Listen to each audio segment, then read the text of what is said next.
Welcome back, everyone. Welcome to another episode of LanceScurvX, the Scurv podcast. Another deep dive into human nature. Today's question is, can an emotionally unstable parent raise an emotionally healthy child? What your child sees will always speak louder than what you say. Somewhere along the way, we've convinced ourselves that raising children is mostly about finding the right words. We think if we lecture long enough, punish hard enough, or repeat ourselves enough times, our children will eventually become the people we hope they'll be. But that's never been how human beings learn. Long before a child understands language, they're already studying behavior. They're watching every expression, every reaction, every outburst, every act of kindness, every lie, every excuse, and every moment of self-control. That's the real education taking place inside of the home. Recently, I watched two videos that perfectly illustrated this painful truth.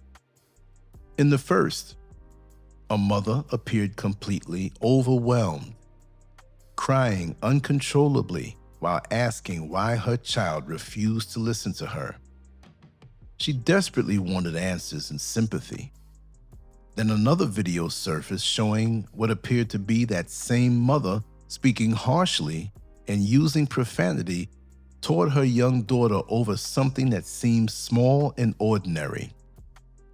Whether those short clips, captured the entire story or not, they pointed to a much bigger conversation that every parent should be willing to have.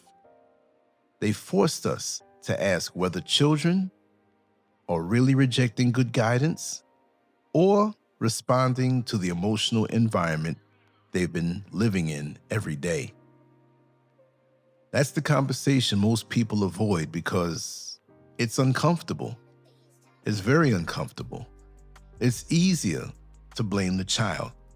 It's easier to say this generation is lazy, rebellious, disrespectful, or beyond saving. But children don't wake up one morning and randomly decide they no longer trust the people who are supposed to protect them. Trust isn't built through commands. It's earned through consistency. When the emotional atmosphere inside a home becomes unpredictable, children often respond to that instability in ways adults mistake for simple disobedience. We become so accustomed to judging parenting by appearances that we've forgotten the importance of emotional health. A clean house doesn't automatically create a peaceful home. Expensive clothes don't produce secure children. Loud declarations of love don't erase emotional wounds created by constant anger, humiliation, or fear. A child isn't measuring your love by what you post online or by what you say when everyone's watching. They're measuring it by how safe they feel when nobody else is around. That's why parenting has never been about perfection. It's about responsibility. It's about understanding that every conversation, every disagreement, every apology, every sacrifice, and every emotional reaction becomes part of your child's blueprint for adulthood. Whether you realize it or not, your life becomes the instruction manual your children will carry with them long after they've left your house. The greatest lesson your child will ever learn is the life you live. One of the biggest mistakes parents make is believing authority automatically creates influence. It doesn't. Authority can force temporary obedience, but it can't produce lasting respect. Real influence comes with credibility. Children are constantly asking themselves one silent question: can I trust the person who's trying to teach me? That's a question many adults never stop to ask themselves. They expect honesty while practicing deception. They demand respect while showing disrespect to everyone around them. They tell their children to stay calm while they explode over the smallest inconvenience. They preach discipline while living without any themselves. Then they become confused when their children begin reflecting those same behaviors back to them. That's because children are natural observers. They absorb far more from what they witness than from what they are told. If a parent spends years handling frustration with screaming, insults, emotional manipulation, or unpredictable mood swings, those reactions become normal inside the child's developing mind. Even if the child eventually rejects those behaviors, they'll still spend years trying to unlearn what was modeled before they ever learned what was spoken. The old saying, "Do as I say, not as I do," may be one of the most damaging ideas ever passed down through generations. It's built on the false belief that words carry more weight than example. They don't. Human beings are wired to imitate long before they're capable of critical thinking. That's why babies copy facial expressions before they can speak. That's why toddlers mimic everything adults do. That's why teenagers often become mirrors, reflecting the emotional climate they've lived in for years. Every parent should ask themselves one difficult question. If my child became exactly like me, not just in appearance, but in attitude, emotional control, relationships, work ethic, honesty, compassion, and self-discipline, would I celebrate or would I be concerned? That's not a question meant to produce guilt. It's meant to produce growth.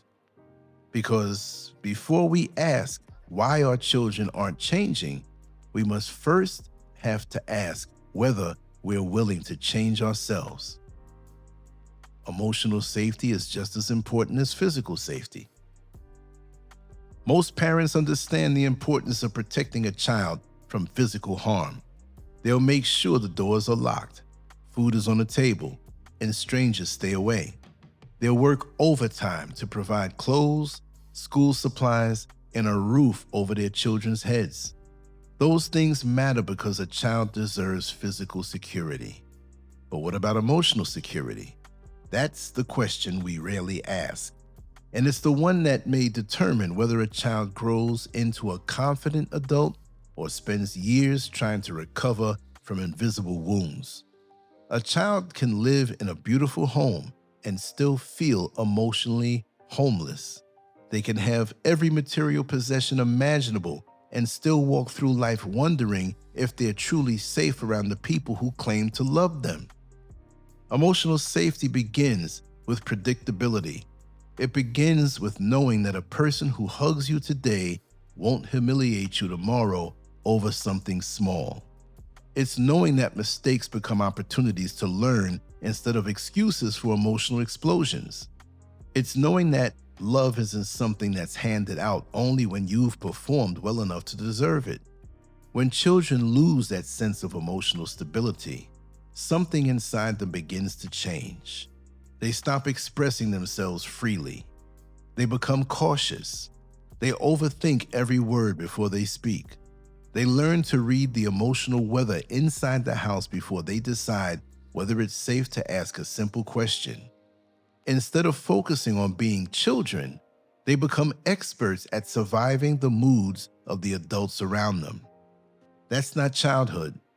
That's emotional self-defense. Unfortunately, many adults mistake this behavior for respect. They think because the child has become quiet, withdrawn, or overly obedient, everything is fine.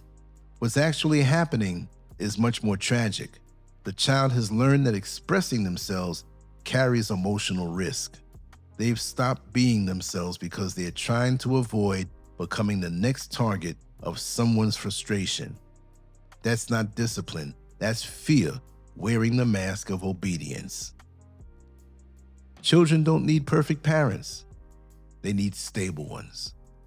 One of the greatest myths surrounding parenting is that good parents never make mistakes. That's impossible. Every parent will lose patience at times. Every parent will say something they wish they could take back. Every parent will have moments when life becomes overwhelming. The difference isn't whether mistakes happen, it's what happens after the mistake. Healthy parents recognize when they've crossed the line. They apologize without making excuses. They explain instead of defending themselves. They understand that admitting fault doesn't weaken their authority, it strengthens their credibility because it teaches children something priceless: accountability. Children aren't looking for superheroes, they're looking for consistency. They want to know that the person guiding them is also willing to grow. They want to see what emotional maturity actually looks like. When a parent can calmly admit, "I was wrong," they're teaching a lesson that no lecture could ever replace. Unfortunately, many homes operate under a different system. The parent is always right. The child is always wrong. Questions become disrespect. Honest feelings become attitude. Curiosity becomes disobedience. Over time, the child learns that keeping quiet is safer than telling the truth. They begin carrying emotions they don't know how to process because they've never been given permission to express them without punishment or ridicule. Years later, people wonder why so many adults struggle with anxiety, broken relationships, anger, and low self-worth. Sometimes the answer isn't complicated. They spent their childhood learning how to survive emotionally instead of learning how to live emotionally. You can't pour peace into a child while living in chaos yourself. One of the hardest truths to accept is that children often inherit emotional habits long before they inherit wisdom. If a parent handles every disagreement by screaming, the child begins believing that's how adults solve problems. If a parent constantly blames everyone else for their circumstances, the child quietly learns that accountability is optional. If a parent lives in constant drama, the child begins confusing chaos with normal life. That's why personal growth isn't selfish, it's parenting. Every book you read to improve yourself, every unhealthy habit you break, every apology you make, every time you choose patience instead of rage, every moment you decide to respond instead of react, your children are learning. They're learning without you announcing a lesson. They're learning because they're watching. Many parents desperately want respectful children while refusing to become respectable examples. They demand honesty while lying. They demand discipline while lacking self-control. They demand kindness while speaking to people with contempt. Then they become shocked when their children repeat the very behavior they've witnessed for years. Children aren't ignoring your lectures, they are following your demonstrations. That's why becoming a better parent almost always begins with becoming a healthier human being. Before you can successfully lead another life, you've got to learn how to lead your own. Do as I say, or do as I do. Perhaps one of the most damaging philosophies ever passed down from one generation to the next is the phrase, "Do as I say, not as I do." On the surface, it sounds like a parent asserting authority, but underneath those words is an admission that something is fundamentally out of alignment. It's an acknowledgement that the person giving the instruction doesn't believe their own behavior is worthy of imitation. If that's the case, then the lesson has already been lost before the first word leaves their mouth. Children don't separate words from actions the way adults do. Their minds are constantly gathering evidence.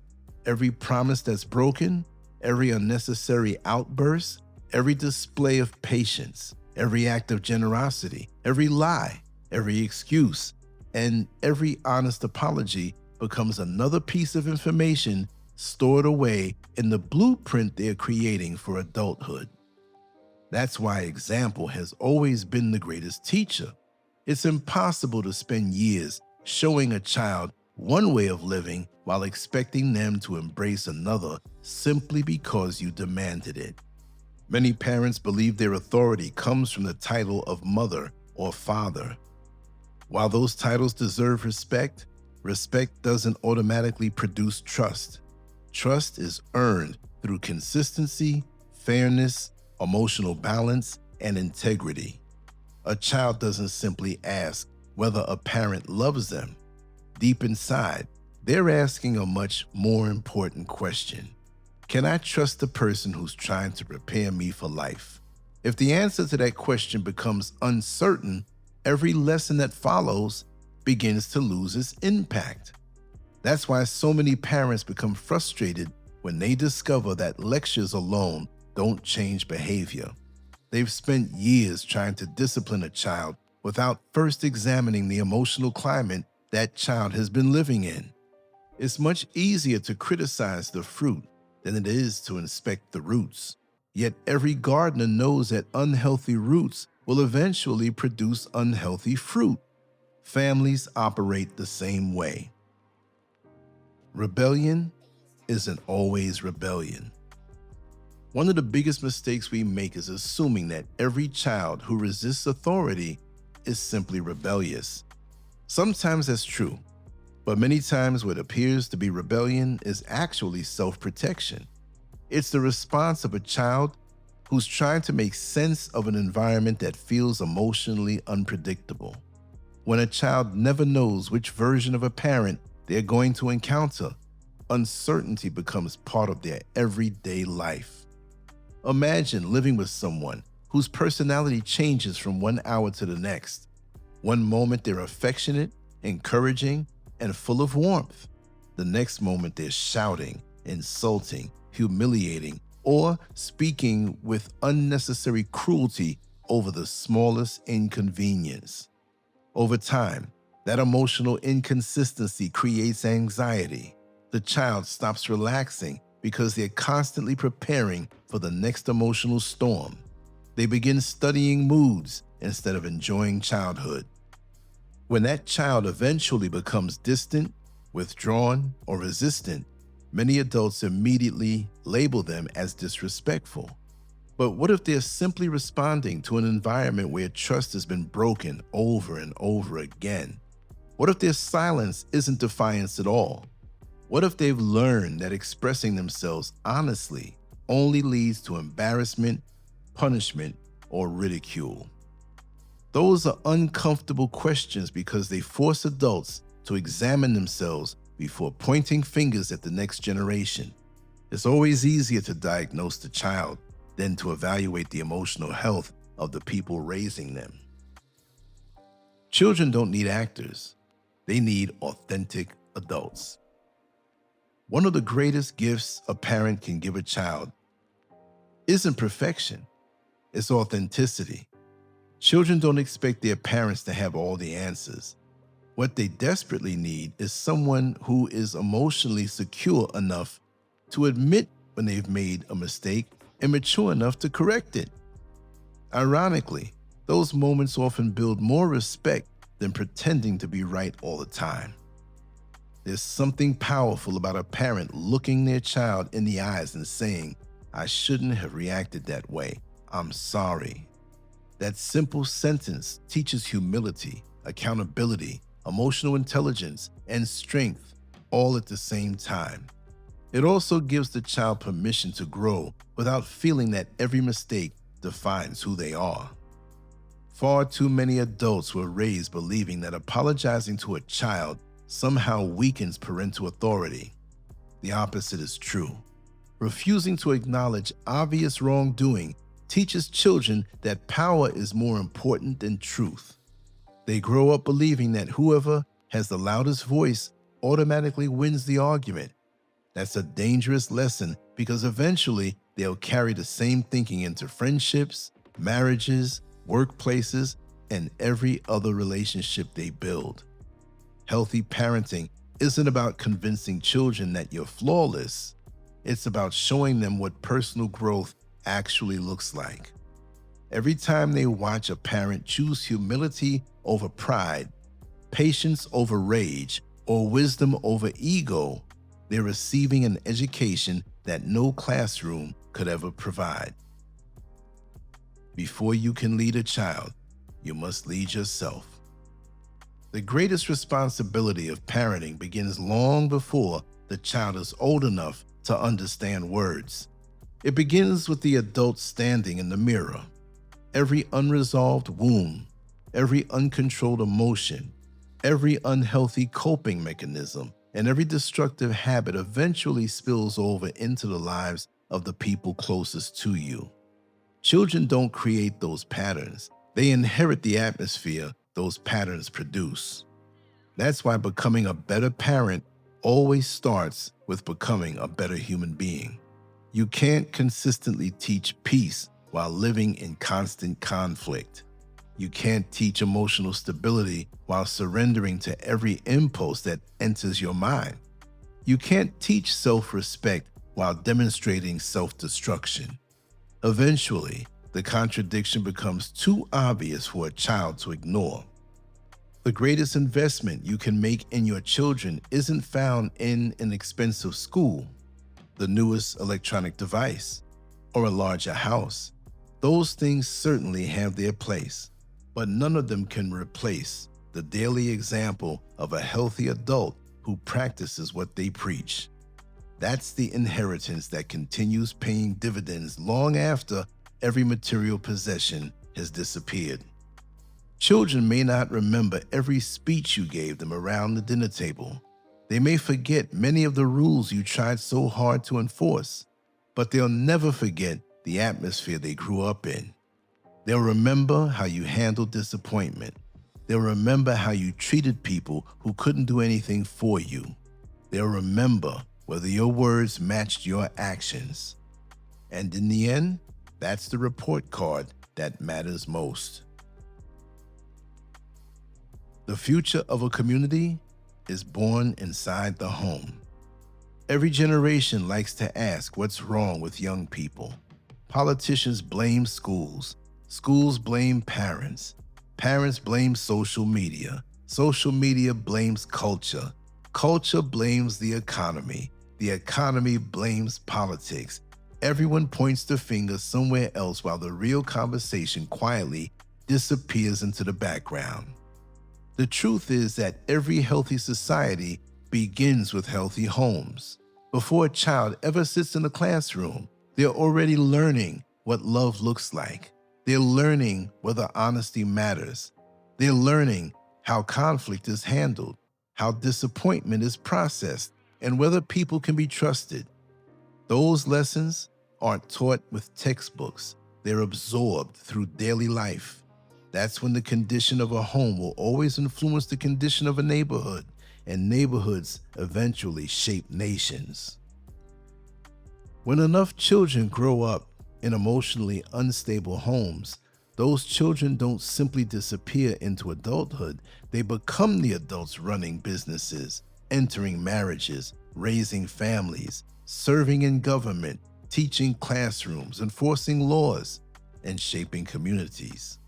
In other words, today's parenting becomes tomorrow's society. That's why we can't afford to treat parenting as something anyone can casually stumble into. It's one of the greatest responsibilities a human being will ever accept. The greatest gift you can give a child is a healthy version of yourself. We've spent decades convincing ourselves that successful parenting is measured by how much we can provide materially. We celebrate expensive birthday parties, designer clothes, luxury hotels, and houses filled with every modern convenience. Yet history continues to remind us that children can grow up surrounded by possessions while starving emotionally. Money can buy comfort, but it can't purchase peace. It can provide entertainment, but it can't manufacture trust. It can create opportunity, but it could never replace the steady influence of emotionally healthy parents who consistently model the very character they hope to see in their children. That's why self-improvement isn't selfish when children are involved. Every unhealthy habit you overcome, every emotional wound you choose to heal, Every bitter resentment you release, and every lesson you learn about patience, forgiveness, discipline, and accountability becomes an invisible gift passed down to the next generation. Your children may never know the battles you fought within yourself, but they'll enjoy the benefits of the peace you created long before they were old enough to understand it. Far too often, we ask children to carry burdens that belong to adults. We expect them to navigate emotional minefields that we never took the time to clear ourselves. Then we wonder why they're anxious, withdrawn, angry, distrustful, or searching for guidance in all the wrong places. The uncomfortable truth is that children weren't designed to heal broken adults. Adults are supposed to create environments where children have the freedom to become whole. Before you become a parent, become a student of yourself. One of the greatest tragedies of modern life is that people spend years studying for careers they'll eventually retire from. Yet many spend almost no time preparing for the lifelong responsibility of raising another human being. We require training before operating heavy machinery, earning professional licenses, or flying an airplane. Yet bringing a child into the world requires no examination of emotional maturity, self-awareness, patience, or psychological readiness. That's not an argument against having children. It's an argument for respecting the incredible weight of the responsibility. Parenting isn't simply about producing life. It's about shaping it. Every word spoken, every emotional reaction displayed, every value demonstrated, and every conflict resolved becomes part of the foundation upon which another human being will build their future. Perhaps before asking, "Am I ready to have a child?" more people should first ask, "Have I become the kind of person I'd want my child to become?" That single question has the power to change families before they even begin. Our children deserve more than our words. If there's one lesson that stands out above every other, it's this: children believe what they see more than what they hear. Your daily life is speaking even when your mouth is closed. Your habits are teaching. Your relationships are teaching. Your reactions are teaching. Your integrity, or your lack of it, is teaching every single day. That's why the old approach of demanding obedience while refusing personal accountability no longer works, if it ever truly did. Children are far more perceptive than many adults give them credit for. They notice hypocrisy. They recognize inconsistency. They can feel emotional instability long before they have the vocabulary to describe it.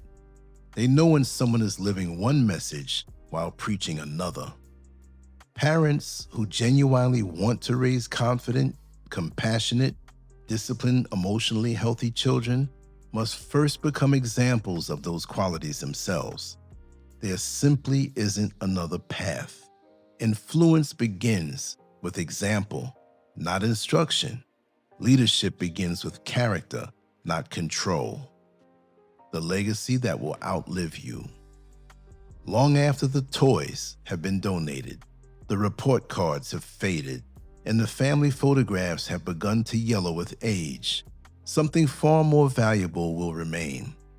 Your children will carry your emotional imprint into every room they enter. They'll carry your way of handling conflict into their marriages. They'll carry your understanding of love into their friendships. They'll carry your example of courage or fear into every challenge they face for the rest of their lives.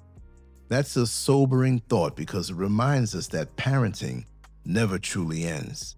Its influence echoes across generations. The habits you normalize today may become your grandchildren's reality tomorrow.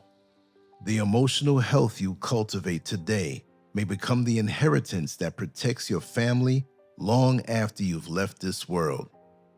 So before asking why a child refuses to listen, perhaps it's time for every parent to ask a more courageous question. What have I been showing them? because children rarely become the people we tell them to be. They almost always become the people they've been watching.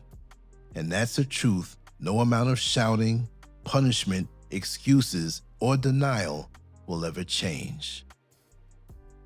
I hope that you've been stimulated in a positive way by these words and that we can self-reflect, because nobody is perfect and we can always find room for improvement, which will affect our children. So I say again, much love to you all. It's been enjoyable. On to the next one. LanceScurv out. Peace.